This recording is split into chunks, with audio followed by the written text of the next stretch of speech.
Hey, everybody, we are back. I am Antoinette. And I'm SaVon. And I'm Josh. And we are the Can't Afford Therapy podcast.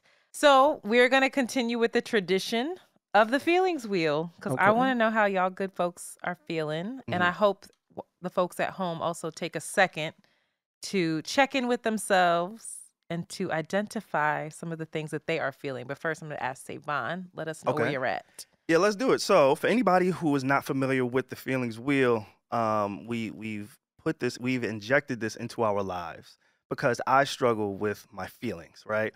And so we actually had a meeting. For you. No, dead ass. Like, this is exactly what we did. I'm the most important. No. We added this because we have. Well, y'all did force me. Like, y'all were very open to it.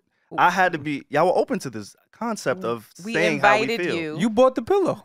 Right. I did, but I'm a team player, so I bought into the concept pretty early. That's a lot. Good job. My team. But yeah, anybody, I encourage you to apply some type of feelings wheel to identify how you feel throughout the day, especially while you listen to this podcast. That's my thing. I know Antionette is very selfish for me to ask, like, to have a call to action for people to feel while they listen to us, but I'm gonna do that selfishly.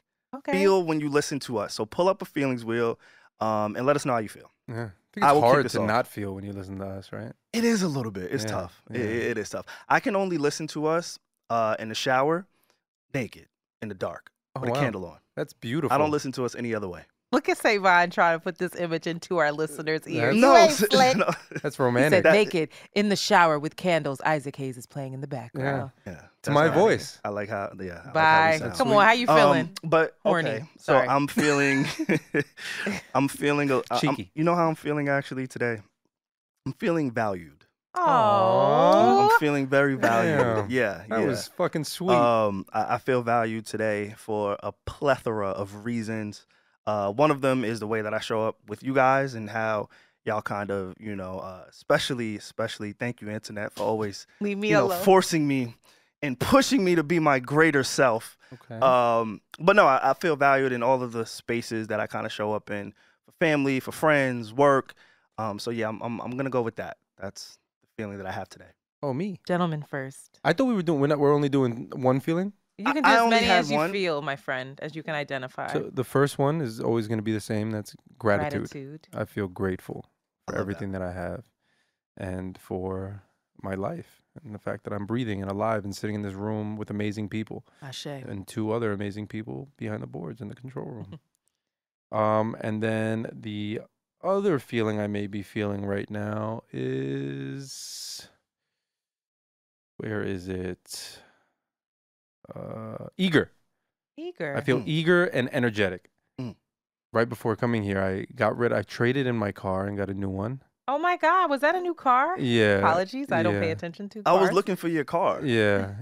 So, I use you guys' car as a gauge to see how late I am. He had me back my car because he wanted to show his car off. Oh, no, that's a lie. I couldn't find parking. I was like, okay, cool. That's not true. That is. I'm joking. No, but seriously, I was like mourning the loss because my car has been through a lot with me, and the fact that I got rid of it when I had to really nice empty car it and shit. Yeah, really it nice car. It was. Yeah. What can I ask you? Why you traded it in? Was it like new money, new levels, new car, new year, new me? I think it was just I was nearing the end of the contract on it. Okay. And I had the option if I wanted to roll into actually purchasing it. Okay. And I decided not to. I wanted to purchase something newer. I mean, the car was amazing. It was a great car. The 2018 Jeep Grand Cherokee. Like, the thing was They are not sponsoring this episode? No, they're not. But it was a good car. So I decided to just roll into something newer and be happy with that. I can't wait to go see it. Shout out to you. Congrats. I feel content. I feel a bit of anxiety, as you can hear it. Remix. Not anxious because of anything else. This next topic that we're gonna talk about is just like, oof, let's get into it. And I want to do it justice. So I'll make fun of it. Don't worry. Yeah, I feel a little bit of anxiety, but I do feel a playfulness, and it might be because I'm nervous about the topic. So without further ado, everyone, let's get into it. I wanted for all of us, especially given the opportunity to be, in discussion and conversation with two men. I don't know that we get the perspective from men enough in this conversation. So I wanted to talk about self-image, body image, body dysmorphia. Oftentimes, all of those things are conflated. So I do want to draw some distinctions within this conversation. But before I do that, not you, because I know that you looked it up, because we talked previously. Is that shade to me or you? That's shade to me. No, for it's sure. not. Oh my it's like, God. yo, We were every week when the teacher know a nigga didn't do the homework and ask him the question, that's what you do to me. Oh, I apologize. I will be more To be aware. fair. We were literally just talking about it. That's why I'm SaVon saying don't this. like homework. I don't. That's what I'm saying. I'll show you the To be fair. text. All right. So, SaVon, Yes. friend. Yes. When it comes to body dysmorphia Mhm. disorder, BDD specifically, what do you think that is? I think it's a false sense of self or reality of how you see yourself. Okay. That's how I would define it. Again, I don't know the clinical definition, but I think is you not seeing what's actually presented in the mirror.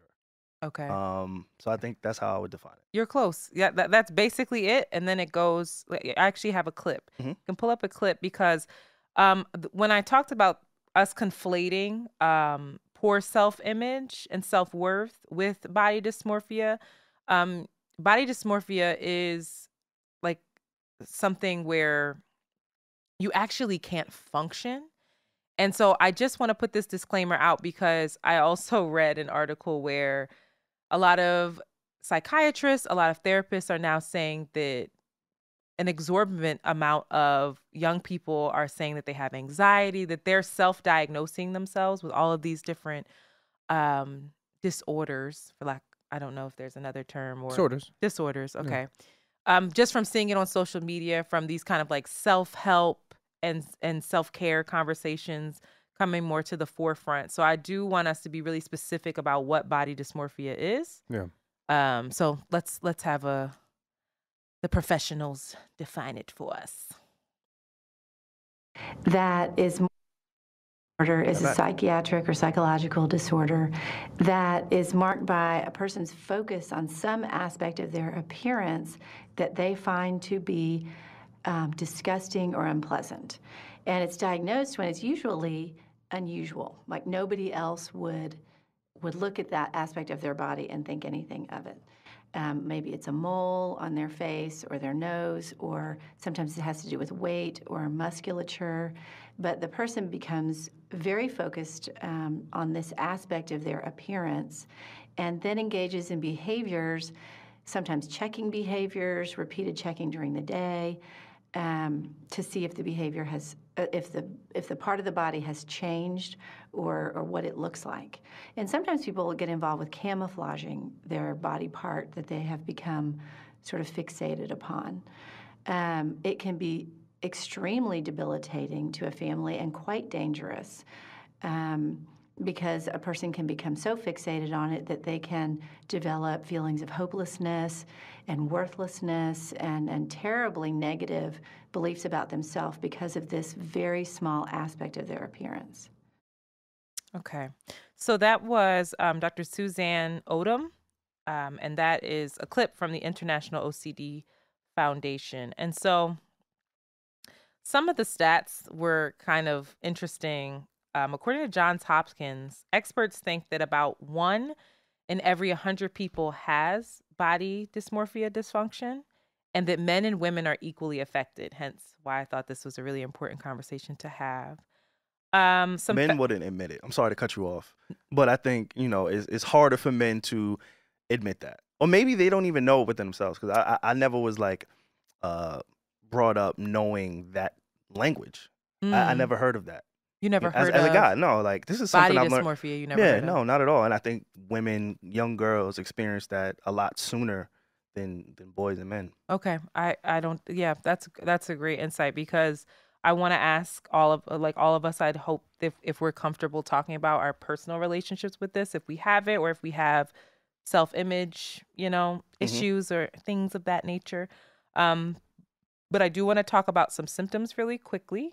And the thing where we conflate them, you'll hear, because the symptoms are very similar. But I think for body dysmorphia, they're just to the extreme where you, again, can't function, can't leave the house. I was watching clips of people who failed out of school because they wouldn't leave. They won't go outside. They won't bathe. They won't touch themselves, things of that nature. So some symptoms include constantly checking yourself in the mirror, avoiding mirrors altogether, trying to hide your part of your body under a hat, a scarf, or makeup. When we think about body dysmorphia, we often rather think about our bodies, but most often people are worried about their face because it's the thing it's really difficult to hide. Their nose, their lips, there's like contouring, constant facial surgeries and things of that nature. Constantly comparing yourself to others, constantly exercising and grooming, avoiding social activities, not going out of the house, like I said, seeking healthcare providers to change your appearance, having unnecessary plastic surgeries, picking at your skin with fingers or tweezers, feeling anxious, depressed, ashamed, suicide or thinking about suicide. And two subtypes I'd like to mention is muscle dysmorphia, which is one where most commonly in men, but it does occur in women as well, where basically they don't look at it's usually occurs in like bodybuilders, and they look at their body and they don't feel like there's enough muscle mass. And it gets to a point where it's actually unhealthy to have zero, like their goal is like 0% body fat, which is like you will die. Yeah. I believe that's called, I could be wrong, but I think that's called an Adonis complex. Okay. I'm not sure about the complex. Where you just keep chasing more unrealistic body, like musculature that's just like a physique. Like your physique is just not exactly where you want it to be. Got it. And then, which I thought was really interesting, was body dysmorphic disorder by proxy, which is basically, this is where the individual is overly concerned with perceived imperfections within another person's appearance. Think stage moms, stage dads.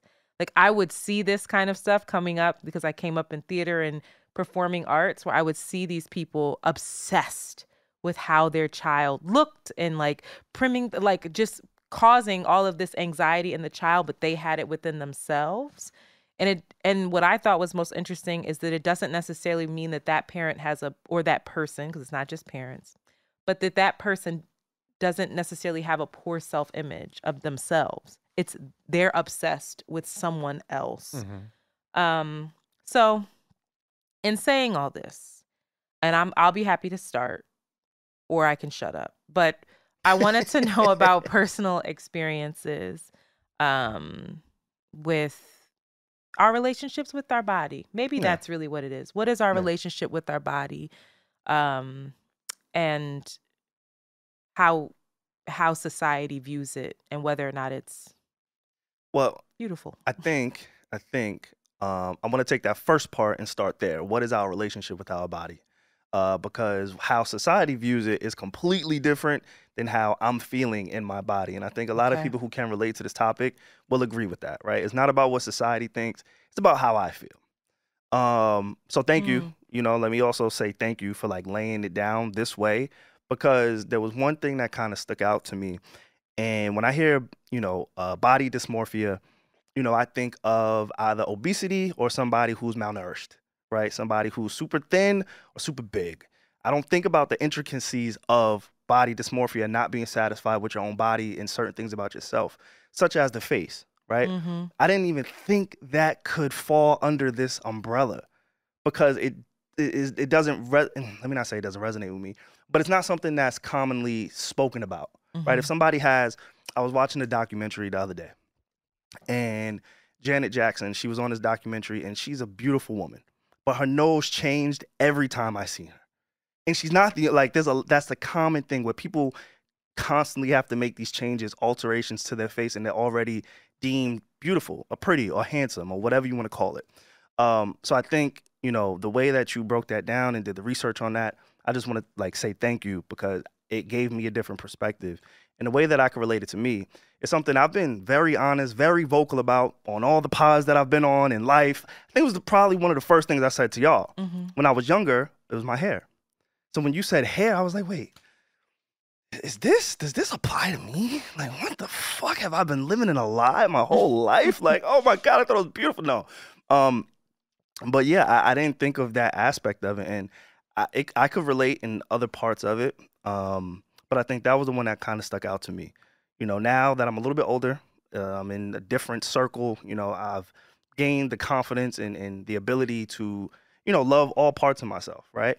But when my hairline started going back, I was fucking 24 years old. That's crazy. Like, in the scheme of life, as a black man, the hairline is all we got sometimes. Oh my Like, you ain't got no gosh. job, you ain't got no car, you ain't got no food, but you got a hairline. I ain't have none of that shit at 24.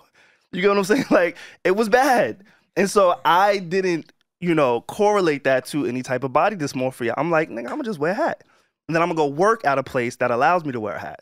So now I'm gonna take a job at a warehouse. Yeah. I'm not going to funerals. I'm not going to weddings. If I can't wear a hat, you're not gonna see me. Yeah. Like, my life started revolving around how I felt Yeah. and what I wore. Because if I couldn't wear a hat somewhere, it could have been a fucking fedora, nigga. Like, I'm going to this wedding with a motherfucking hat on. Yeah. Like, it was church.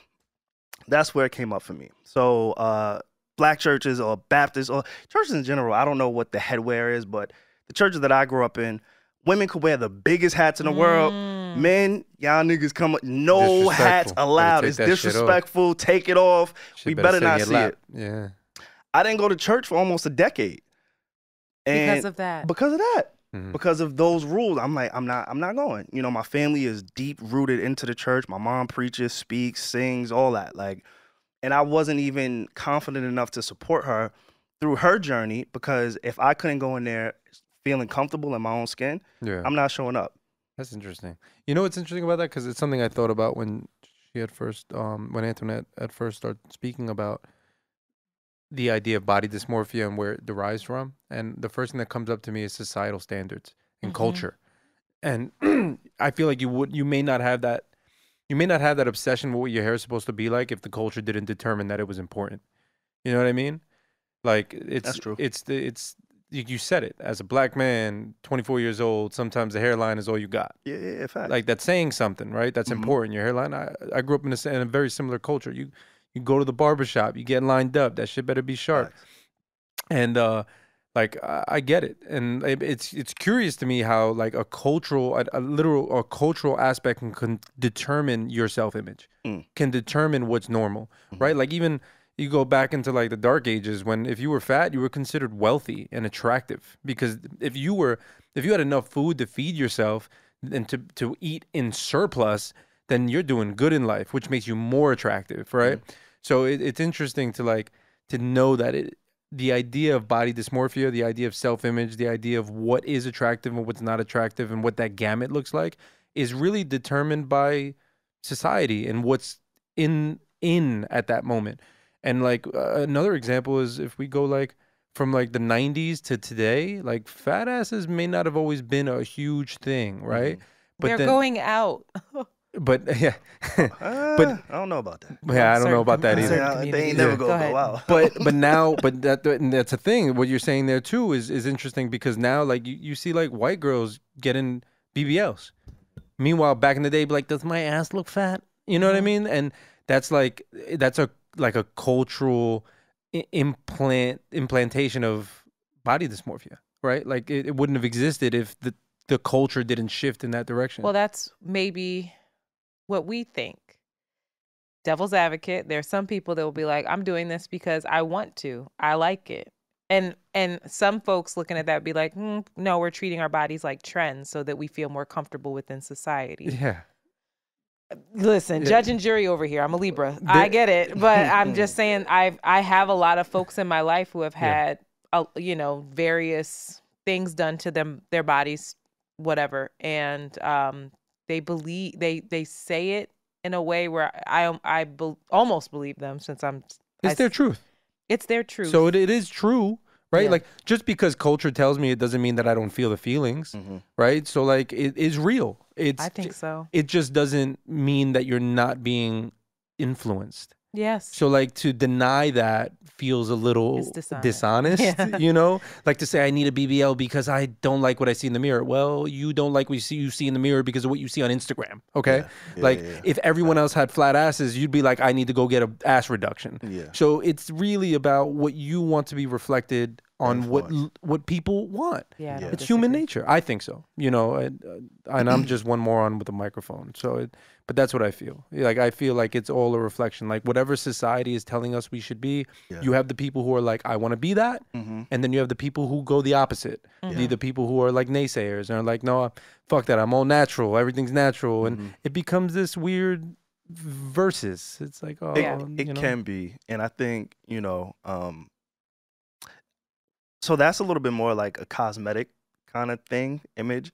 I think, you know, another way that I've seen it and that I've experienced, and then I do want to hand it off to you, Antionette, but just because we're speaking about, you know, the cosmetic look, I think, you know, a lot of people gained weight over the pandemic. A lot of people working from home, a lot of people sitting at their desk, not doing a lot of movement. And I think, you know, I noticed it personally for me when my clothes didn't fit the same. Yeah. And that's when I really had to like think about it. I think I came into this year and I spoke to you guys about it. Like, hey, I really need to take my health a little bit more serious, things that I put into my body, you know, because it's all linear, right? It's your mind, body, heart, so all of that, like, it's true.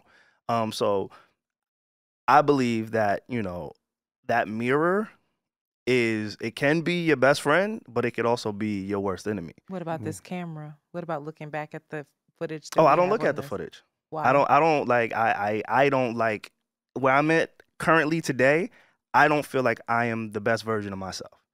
And I know that I've put work Physically. and mentally, all of Okay. it. Like I'm not the best version of myself. I push through.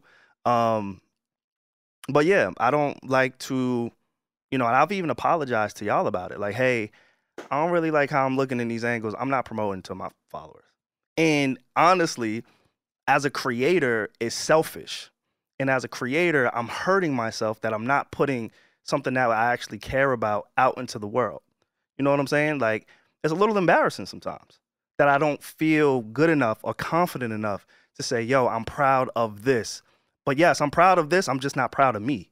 You get what I'm saying? Like, I love that this exists, but I'm not going to I wanted promote to it. give you a hug when you said that. That I'm made not- me. I mean, I'm it's just telling you real. what I felt when you said that. Like, you're proud Yeah. of this, but you're not proud of you. That made me, Yeah. it made me feel. Because I've been the guy to wake up 6:30 in the morning, go to the gym, you know, meal prep, feel good about how I feel in my clothes. When I wake up, like, nigga, I got aches and pains when I get out the bed. Sometimes what the fuck is going on with my body? Like, I feel it. Yeah. You know, I'm going to the doctors, I'm checking, doing blood work, all of it. So I feel it. And I think it's a little bit of body dysmorphia or body image, you know, Well, misplacement. some people, and I should say that some people do feel they reject the notion that body dysmorphia, that label, should only be given to folks who like it wreaks such havoc over their lives that they can't function.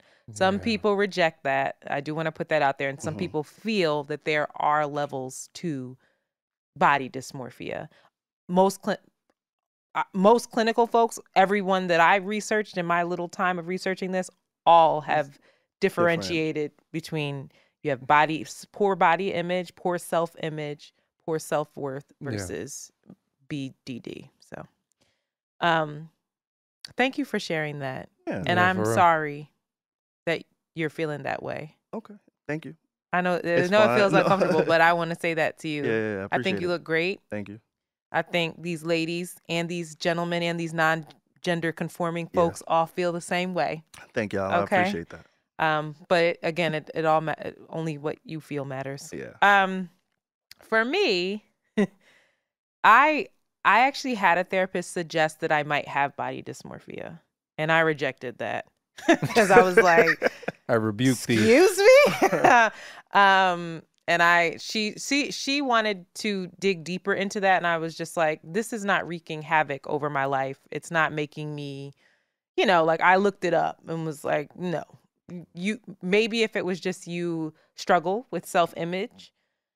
She felt like it was interfering with my life and some of the decisions that I made, and I don't know, I still reject it. But because I feel like, well, I put myself out there, you know, like I'm on these platforms and I'm doing the things, but I do struggle with what I see back. I don't know if I see what everybody else does. And so I know that it stems from lots of different things. It stems from trigger warnings, sexual abuse, and disconnecting from my body. I know that it triggers, that it stems from growing up in a household where I was always the biggest person in my household. And I was always made very aware of that. Um, and I've either had a father who I think may have had the muscle dysmorphia at a time, and then just lots of body images, whether it was anorexia and lots of shit going on in my house when it comes to body. But I was always the chubby one. And then I had it reiterated to me by lovers, by people who I was the most vulnerable, the most open with. I was in a relationship. The first person I ever was intimate with used to slap food out of my hand. And then I was also in the theater world, in the dance world, in the creative world, the performing arts world, where you have to look a certain way. And so the reason why I rejected having body dysmorphia was because I was still doing those things. I was struggling. I was crying. I was binge eating at times because I was sad. But I still felt like, well, I'm functioning. And she was like, you have high functioning depression though. Like you're high functioning. And so I guess this topic it sits with me in a funny way. I made a comment to one of my girlfriends not too long ago where she was asking me about my dating life. And I was feeling particularly open that evening. And I said, I actually really believe that I would not still be single if I just lost this weight. And I would be lying if I said that I just had a low moment and thought that, after so many kind of failed relationships, a lot of them would revolve around that. A lot of them, it would be reiterated to me that I didn't look the way that they always wanted me to look, or that they would point out the fluctuation. There's like 2 sizes that I go between, Mm-hmm. And so now I think I'm doing a lot of work to see where I'm at and to be able to own it in a way. I might not like it, but I can say like, okay, this is what I look like. Here I am, It's gonna get put out, which is why I've been doing a lot of photo shoot stuff and just sitting with images of like, okay. And I struggle with it all the time. I think purchasing clothes is really difficult. It feels like a rejection every time I have to buy something to wear because they don't carry my size in a store, and I have to shop online and then get thousands of dollars worth of clothes sent to my house so I can try on all the different sizes and the different bras that go with this, because it's not all going to work because my body's different. And so I understand what you mean in terms of society, but it's also like systems. It's also like structures. Like even the way I shop has to be different. Yeah. And I'm not even somebody who is obese. Yeah. I think about people who can't get on an airplane and fit in a seat. Like what that must feel like. And it must be awful. It has to be just a rejection or not. I don't know. But for me, I would really struggle with it. And that's very specific to being a little bit overweight. A little bit. Not even that much. Yeah. So the face card never declines though, so I don't have that issue. Yeah, that talk. That talk. But I'm saying, but that's part of the reason why I'm like, well, do I have this? And I should explore it more.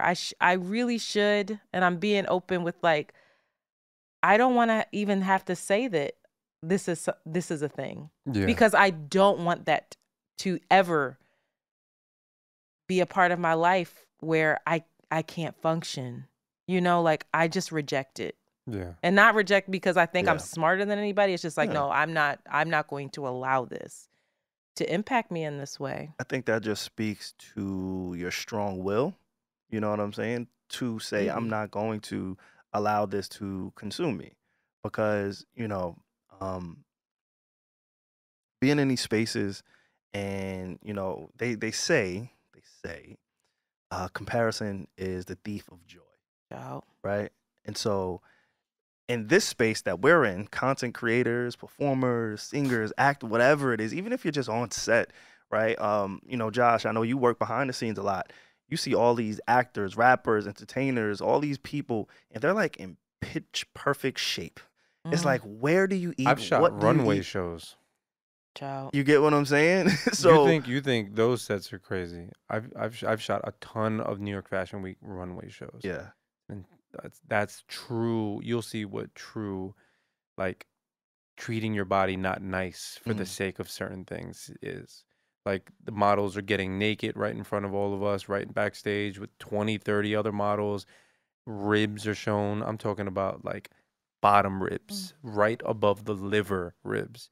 And you look at it and you're like what is, like, this is rough. And it sounds sad, like, because this is a person that I'm talking about. So Yeah. that makes me sad even that I feel that way. But you see it and you're like, man, this derives from somewhere, right? It derives from either an extreme ambition, or it derives from, like, this is what someone told you need to be in order to achieve whatever it is that you want to It achieve. sounds like both. It sounds like ambition always has such a positive. No, it's not always. Not always. Not always in my mind. No, It is it though. could be and destructive, it could be destrumental. Like a Yeah. Bernie Madoff. For sure. I'm just saying, ambition. Jesus. Ambition could be fucked up. Yeah. But Absolutely. it's just, to piggyback off of that is just, cultural, societal. Systematic. You want to talk about systematic? There's Eurocentric sizing. Yeah. Walk into a Zara's. You know what I mean? I love this clothes at Zara's. I don't fit any of the I clothes don't at I Zara's. can't shop Yeah, there. I love how they look. I do. Yeah. I've walked into a Zara's once and I'm like, oh man, I want to buy those jeans. Those look fucking dope. And then I'm like, what's the largest size you have? Doesn't fit me. Yeah. No. You know what I mean? And that's not me complaining, because I'm like, all right. I'd be complaining. I ain't gonna lie. I don't. Does wanna it talk to the affect manager. you? Oh, Does for it? sure. How does it make Absolutely. you feel? I think it's evolved for me. Okay. When I was younger, I used to feel a lot of, like, it would make me feel terrible about myself, because I would say to myself, like, wow, I've fucked my body up. Like, I would feel a lot of guilt about the fact that I've ignored myself and that I neglected me and Yeah, I I feel- allowed myself to get to this space. That's how I feel now. Yeah. And I think like, I've had issues with my body growing up since I'm a kid. So, like, I used to go in the pool with t-shirt because I was a chubby kid. Oh yeah. You. So, like, I would never take my shirt off. I'd be like, no fucking way. I have this belly, I have little bit, like, kid titties and shit, because you're a little chubby boy. So I would feel so self-conscious about that. And I would always wear a t-shirt in the pool, never a white t-shirt, always a colored t-shirt, because then it's white, See your nipples. Yeah, it just looks crazy. Your So nipples start poking out. and then, like, I was also, and then you grow up in a very, like, immigrant Latino family where it's like your nicknames are your size, gordo, flaco, right? Like, you're named after what you look like, right? So, like, imagine, and then there's this weird kind of duality of, like, my grandmother would be like, eat this rice, eat everything, you better not leave anything on the plate. And then in the next breath, she'd be like, tú estás un poquito gordito. What's going on? Why you look a little fat right now? And I'm like, bitch, Not Grammy. you made me eat all this fucking rice. All this rice and beans. With the pork chops. Granny, I'm Yeah. sorry he Pork just chop. called you that. Like, what the fuck? Like, Nah, I it feel just you. didn't, as a kid, you're Yeah. confused because you have this idea of, like, no, I have to finish my food. I have Yeah. to eat all this. I have to have seconds. Yeah. There's this celebration of food. For There's this sure. celebration of eating food with family. You're like, food. And it's all fucking carbs. My grandma makes me spaghetti and rice. Okay. Oh, no, Spaghetti and rice. That's double carbs. There's not a single protein in that fucking meal. Yeah. Or vegetable. And I'd body it. Yeah. And it's like, okay. And now I'm fat. Why am I fat? Because I just ate spaghetti and fucking rice. That's why I was getting fat. And then at the same time, it's like, you're getting fat. I see my grandma. Every time I see my grandma, she says, you're getting a little bit fat. You're, you're more skinny. It's like, But that's how they show love. yeah. And that's the other thing. It's also a way to connect, right? Through food, through Yeah. feeding, especially your oldest, especially your elders. I It's should just say. back to culture is what we're getting Yeah. back to, is just the old school mentality of, like, sure. one is that as you get older, you think that honesty is a way to nurture. And then also it's almost like endearment. Like, I love you. You're little gordito, you're a little fat, you're a little chubby. Yeah, Like, my dad calls his mom, my grandma, gorda. But how did it evolve for you? So I think how it evolved for me is the word for me is accountability and like understanding. So I hold myself accountable if I make a commitment and I understand that I'm a human. So like I'm not happy with where I am with my body. I've gained a lot of weight. I recently have lost some weight, but I'm still fluctuating. I'm having a hard time with discipline. But I think what's changed the most for me is just giving myself grace and learning to love myself despite those problems, despite how I feel about my body. And we've talked about this on the podcast before, so I don't want to beat a dead horse on it. But I think the most important aspect of me is my internal narrative. That's what I had to change. Does it help at all that you are in a stable, committed relationship? 100%. And she loves you 1,000%. however you show up. I would hope so. But also at the same time, I don't think like that because I owe it to her to take care of myself. Like when you get into a relationship, complacency is the devil. Because you get complacent and you're like, I'll be all right. They'll accept me. But then it's like, well, is that fair? Should they have to? Why put them in that position? Why put your partner in the position where they have to tolerate you? Like, that's not okay. And I shouldn't expect that level of unconditional acceptance because why? Why when I can do better? So wait, I so love then, that. yeah, same. When you are not in a full relationship. I am not. Okay, you're No, not in I am not in a relationship. No. So, sorry, I realized after maybe I shouldn't have asked you that. No, you're fine. You're Okay, great. so is that an added pressure for you at all? Well, I'm gonna be honest, right? I'm being completely honest. I'm doing very well in life. So that kind of like, if I wasn't in the position that I was in, then I think it would affect me a lot more. But Interesting. It does cripple me because I don't put myself out there as much as I probably would if I felt a little bit better in my own skin. Fat on one side of the scale, money on the other. And you know what? You pile enough money, that fat starts to balance out, kid. There's also potential. Right? It's like, even if it's not the money that I have in my bank account today, it's like I know where I'm going to go. I know where I'm able to go. I have a skill set. I have a network. So that is the one thing where I know, like, yeah, maybe a little bit big right now. But anybody who's involved with me, I'm sure they also see where this thing could go too. See, I think that's and I'm not speaking for all women at all, but I think that's a big difference. Between men and women in terms of how they it's view like themselves? You can be doing or their value, right? It's not even just how you're viewed, it's how other people view you that impact your currency, right? Your value.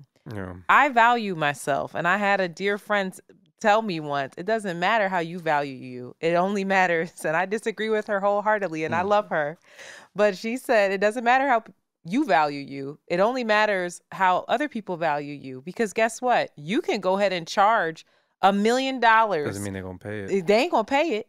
So if you're trash, you got to keep up with this competition. You got to wrap it well. And I was just like, oh my God, that is such a capitalism. Fucked up. Right. I was like, this is capitalist, patriarchal, imperialist, white supremacist society. But oh shit. It fucked me up. And I was just like, every fiber in my body rejects that. Yeah. And then in the same breath, I say, I think if I would lose this weight, I wouldn't be single. Yeah. And it's like, I know in my head, I want to be with this person who, if I lost this weight, is like, oh yeah, come here now. Fuck you. If you ain't see it then go ahead. For sure. But it doesn't mean that I still don't think that that's a fact. I might not want it because I don't value that kind of relationship. And that's, but objectively, you're saying, I'm still like, might make a difference. So I feel like with men and women, there is a certain currency, a different currency. Oh, for sure. But I also feel like with the rise of Jonathan Majors and Michael B. Jordan, all that shit, it's like, that's gotta, that doesn't affect y'all at all to be like, fuck, am I supposed to look like that? I mean, no. So, somewhat, if I'm being honest. Really? Maybe not to him, but somewhat, I think so. Okay. I think, going back to the first thing the example of hair, right? When I started losing my hair, this is when Odell Beckham Jr. had this mop top that was blonde. That niggas had tips, and I'm like, what the? But he was the Jonathan Majors of hair. Yeah. He was the Michael B. Jordan of hair, and this was a few years ago. Yeah. But I think from a body perspective, yeah, like that is your body, yeah. Exactly. So, to go back to like Jonathan Majors and Michael B. Jordan, like knowing what they do for their profession, I don't compare in that way, but. You know, it's a small world. We're all in this dating pool. I was told by somebody a few years ago, and I don't think that I'm in this class, but he was like, you know, you and Devin Booker are a lot closer than you think you are. And I was confused. I'm like, bro, he's a fucking multi-millionaire, superstar, NBA athlete. And then he was like, yo, y'all are closer in age. So the women that he has access to with Instagram and social media, you have access to. So the scale is not like it was before. Like, if your girl wanted to get the attention of these guys, I promise you they can. I like 600 followers to a 1.2 million. He will be in her DMs, and that's just the reality of men. Oh, that's how you see it. Yeah. I'm on the same, we're all of us are in that same scale. So what does that mean to you? I'm curious about that. If you're on that same scale. Well, you asked me, do the Michael B. Jordans and Jonathan Majors of the world affect me? And I said not directly, but indirectly, yeah. Because as a single man, so you feel like you're competing with them as well? No. See, I'm not competing with those guys. Okay. But it's in the same space. They're the bigger We're fish in the same pool. Yes. Yeah. We're all in the same pool. They're just the big fish. Like, I respect it. You want to be a big fish? I will be a big fish. You're going to be a big fish. Yeah, at some point, which is why I kind of walk in my confidence. But your currency is determined by if we were doing a pie chart, it's less about your body and more about your success. Today, yes, unfortunately. And I am ashamed. What determines that? Is that Why your ability? Are you ashamed? What do you mean? We don't have to be ashamed. I have shame around. I think it's more. I am dope, and I am a great partner, and been single, and I'm just like, well, I am ashamed to say that one, the pie chart. I think it's not what I value, but I think what's valued more is lose 30 pounds. Get wife to fuck up. I have a hot take on that. On what you're saying, and maybe not a hot take, but like I have. Josh, you saw me brace myself for Josh. I disagree with what you're saying, but I don't disagree.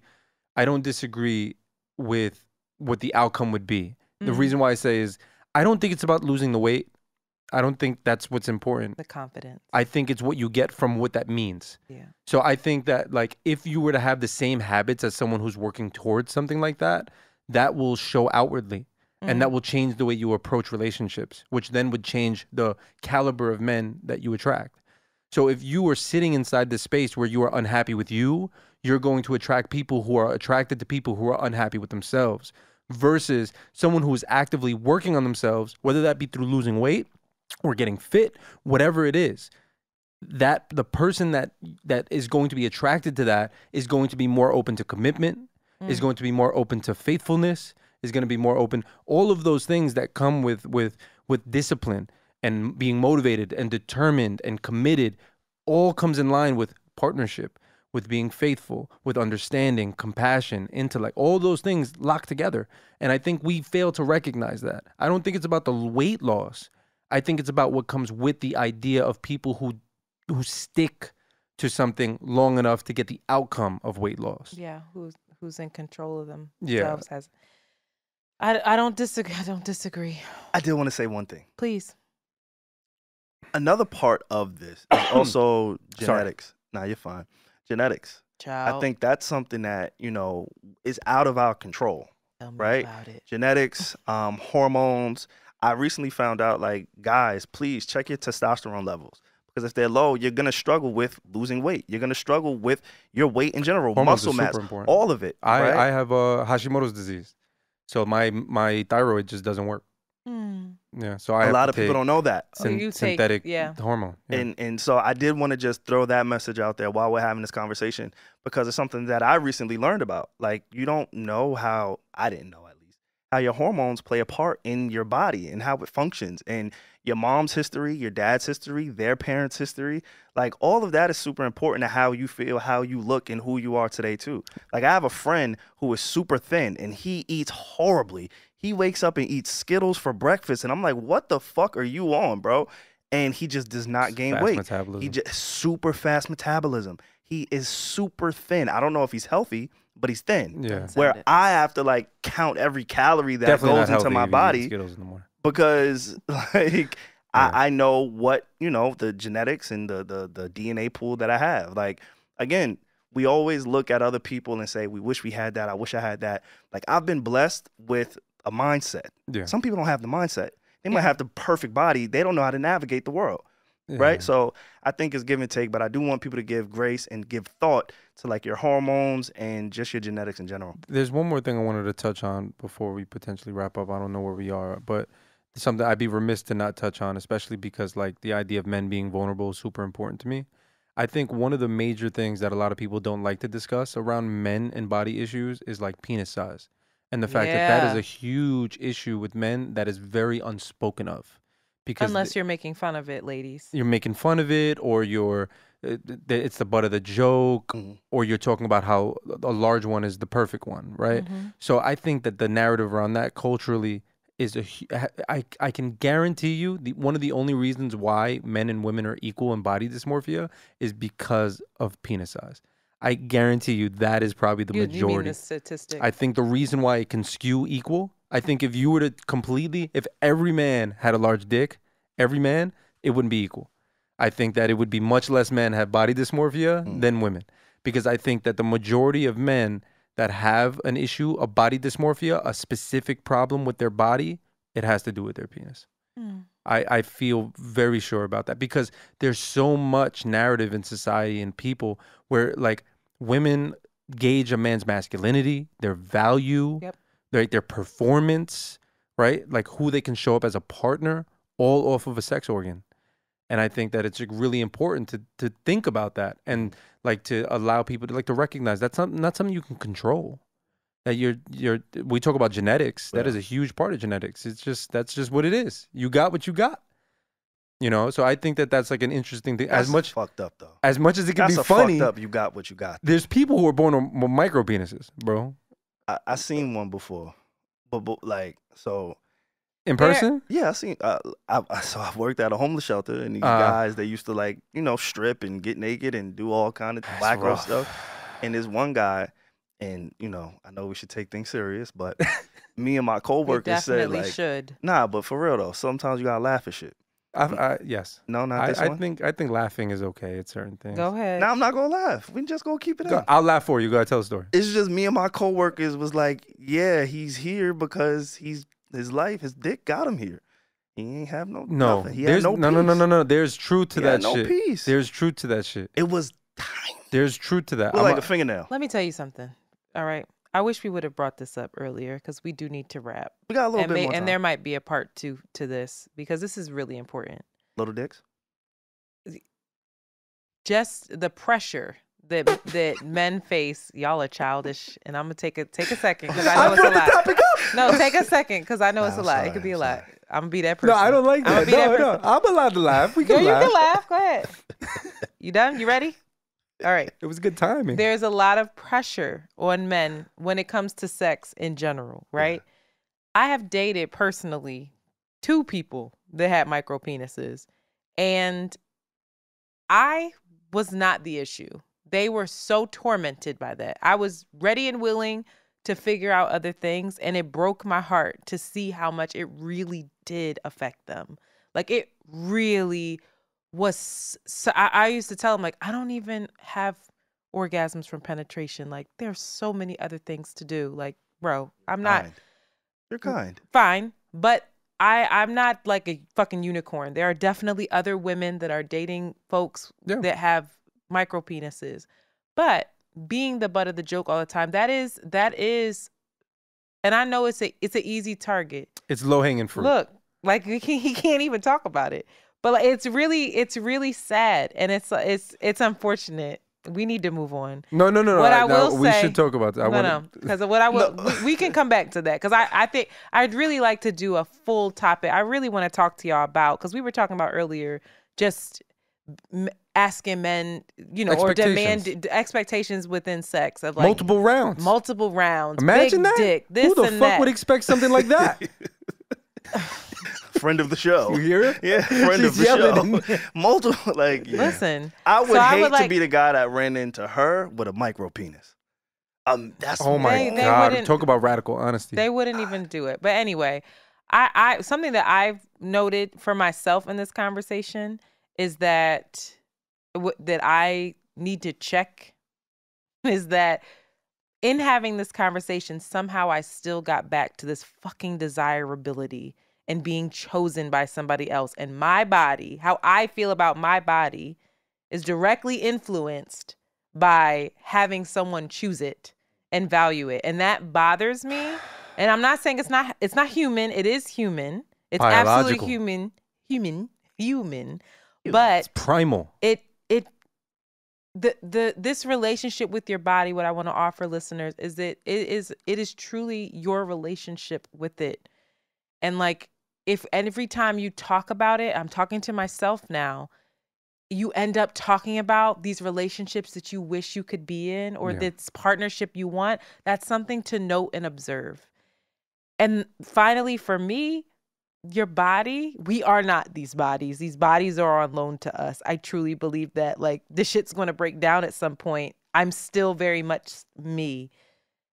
I offer that to folks because maybe if we realize that a little more, we would have less of this because we wouldn't be valuing everybody based off their penis size, how fat their ass is, how many abs they have, how tall they are, how chiseled their jaw is. Do they have hair? Like, sometimes it's just the person. It's usually only just always, I would say just the person because it's the soul. But we're so fucking shallow and caught up in this capitalist world that we can't even see it. Well, I honestly, I'm gonna give you just a little bit of pushback, and I do agree. Thank you. I Again. both of y'all this episode. Nah, for real. But I didn't do anything. You can't start with the He gave me the Hotep snap I was in the respecting mic. it. Poetry slam. Oh, It's real shit what you he said. said poetry slam. I'm about to flip the it. table. Ooh, I can't even look over there. Go ahead. I was just gonna say, like, there's another aspect to it, right? In performance, your body is, yes, you want to look good, but it also, you want it to perform well. You want to be able to walk up a flight of stairs and not feel, Absolutely. Like there's certain intricacies that I think comes with, the external and also the internal. Yeah, right? it's the casing for the soul. You got to take care of it. Exactly, Yeah. exactly. So these bodies are ours, and all of the amazing stuff that you just said. I do agree. I'm dead ass. I wasn't even know. talking about the little dicks. Talking about the shit before I the little know dicks. what you're talking about. All the things you said, I agree, but I just want people to know, like, you got to keep your body right so you could, like, get out the bed and not feel like shit, bro. Yeah, Word. it's all connected. Anyway, if you feel like you are suffering from BDD, please. What's BDD? Baby dick syndrome? Baby dick dysmorphia? This is the only episode that's been like this. Nah, BDD and it is crazy. literally because Mandy is Nah, here. for real This though? y'all don't know how to act. It's because And you she's Because like- I bring up little dicks. It's because I bring up small Nah. dicks. It's For real, like he that's shouldn't have did such that. a good Yeah. fucking But conversation. that wasn't It on the is. script. It is and I'm a good like, You didn't conversation. even read the I outline. did. I don't believe it. Yeah. It wasn't there. It was You like didn't put homework. So I'm like, Let me- I didn't do the outline. Let me give the fucking people some goddamn resources, please. Shit. I was trying to have a serious This is conversation supposed about to be this. therapy. Nah, I gotta mature sometimes, bro. Like, Laughter is therapy. oh, Sometimes laughter is the best medicine. It's talking about- true. Whew. It's true. We shouldn't be laughing at other people's expense as we talk about how sad it is that they're dealing with their shit. No, I never said it's sad. I did. It's sad. that shit's I've sad. been with somebody, with people, not just somebody, and it tormented them. Anyway, I feel bad. No, BBD is body dysmorphia disorder. Now, if you feel like you are suffering from this, it's wildly understudied. So there's talk therapy and there's medication. The best treatment is probably a combination of the two.